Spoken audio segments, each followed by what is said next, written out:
Северной Осетии могут трудоустроить более 170 медиков. Такая цифра была озвучена на ярмарке вакансий в медакадемии. Сюда сегодня съехались главврачи и заведующие различных медучреждений республики. Заинтересованы не только врачи, но и сами студенты, интерны и аспиранты. Ведь они уже сейчас могут начать свой карьерный путь. Ребята активно обсуждают вакансии и даже готовы презентовать себя. Хетак Цгоев решил пойти по стопам отца и собирается работать хирургом. Я здесь буду докладывать самопрезентацию такую небольшую.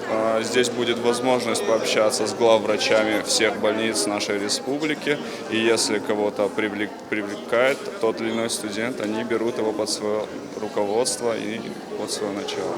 По-прежнему дефицитными в Северной Осетии остаются вакансии неонатологов, психиатров, фтизиатров, анестезиологов. Впервые за 3 года на ярмарке делегация из Южной Осетии. Здесь уже сданы 3 объекта здравоохранения. Еще несколько скоро появятся. А специалистов, по словам первого заместителя министра здравоохранения Южной Осетии, не хватает. Выбор у ребят большой. Вакансии предлагают не только в Осетии, но и далеко за ее пределами. У нас представлены помимо нашей республики это города Мурманск, Челябинск, Кисловодск, Набережные Челны.